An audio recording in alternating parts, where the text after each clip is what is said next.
Have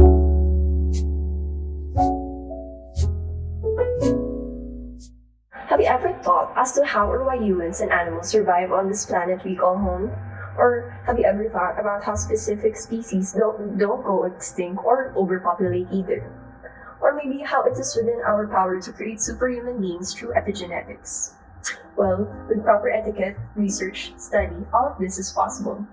But before all that, we as humans have to familiarize ourselves as to how all of these processes work. We have to understand these subjects before we engage in changing them.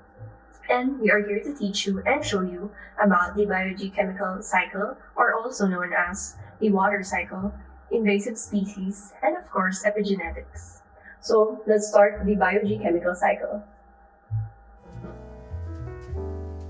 The water cycle has been working for billions of years, and all life on Earth depends on it.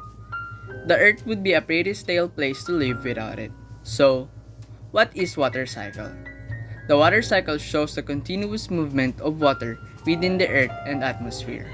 The water cycle is often thought as a simple circular cycle of evaporation, condensation, and precipitation. The reality is much more complicated. The global water cycle can be described with 9 major physical processes which form a continuum of water movement. It can be studied by starting at any of the following processes: evaporation, condensation, precipitation, interception, infiltration, percolation, transpiration, runoff, and storage. These are the processes that yet we don't understand, that it happens around us every time. The Earth is very unique not only because of life's existence on it, but also because of the water cycle. It is very important for the Earth since it is the main provider of water for the organisms and for the Earth. Now that we are informed on how the water cycle works, we can prove that water is essential to humans and other life forms.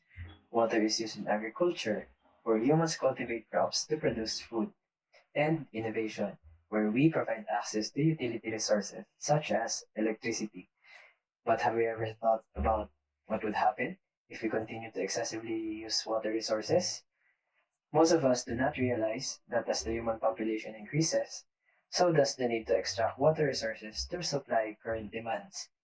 We would be dealing with the possibility of rapid depletion in water resources and cause a massive impact on biodiversity itself.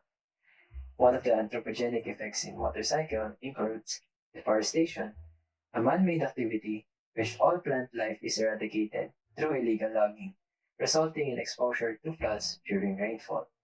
Another effect is irrigation, a man-made process that extracts water resources using artificial machinery to provide for production of crops. If water is over-extracted, paucity of water will take effect, and evapotranspiration will sporadically increase during the water cycle process. And lastly, climate change.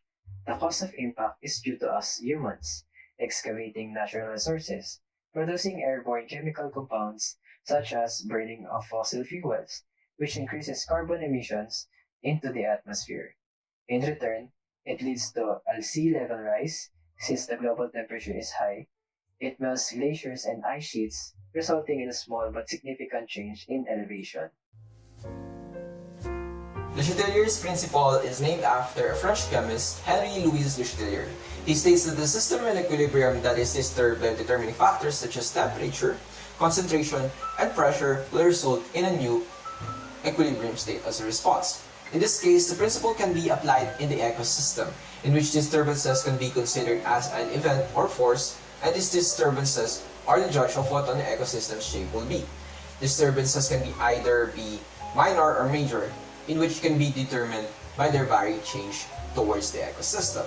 Major disturbances are major catastrophes like volcanic eruptions and tsunamis, but human-caused changes can also be considered, such as land conversion. And minor disturbances are minor changes in the ecosystem, such as small wildfires and floods. As the ecosystem attempts to reach equilibrium, there are two requirements of succession: the primary and the secondary. Primary succession takes place in a lifeless habitat in which the animals and plants will start to colonize the habitat.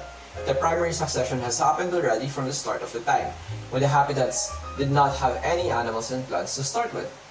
Secondary succession takes place after disturbances in the ecosystem.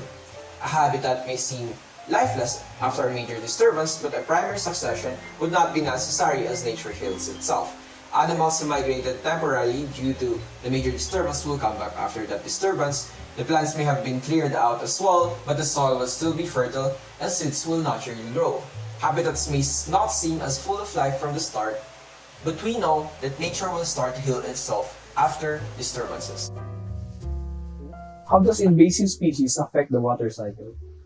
Invasive species can physically and biologically disrupt aquatic systems by being able to alter water quality as well as water quantity.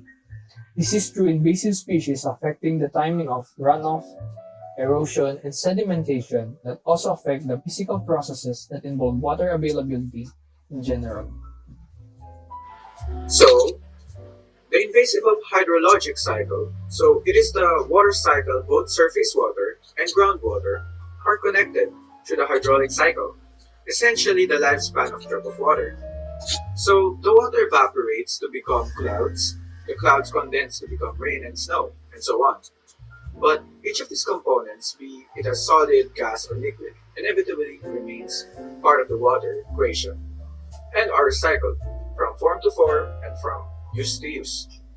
So the precipitation then seeps into the earth to become groundwater, later resurfacing in a spring, river, or a spring-fed lake. It is estimated that as much as 30% of the water found in the lake's streams comes from groundwater. So we think this is the use to transfer of contamination of one of the directly affect the other. Epigenetics is a process where the genetic information is being read by our cells, and our cells are responsible of whether or not expressing those specific genetic informations is necessary. Imagine our genetic information as a light switch. If it's needed, then it's turned on. If it's not, then it's turned off. So, with that out of the way, how does it really work?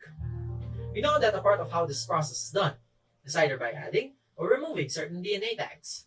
We can highlight those DNA tags in form of post-it notes. Written in those post-it notes are the genetic information, as well as the decisions of whether or not it should be produced. Hence, this is why epigenetics makes us very unique. From the color of our hair, our skin, to our taste buds, to how we interact with people, to how we sleep. Anything that makes us very unique is all thanks to epigenetics. However, it does not end there, because epigenetics can also happen in animals, whether it be a terrestrial or an aquatic one. Like for example, a damselfish. Placing the parent damselfish in warmer water does not change the basic genetic code that they pass on to their babies. However, it can influence which genetic informations are reproduced. Meaning, that the parents already had the capacity to deal with warmer temperature somewhere within their existing DNA. It's just a matter of turning it on or expressing it within their babies. And that is how epigenetics truly works.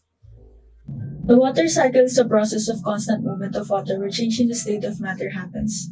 This simple process has immense benefits to all life on Earth, and without it, living things such as plants, animals, and humans would not have access to water that provides living organisms food and hydration.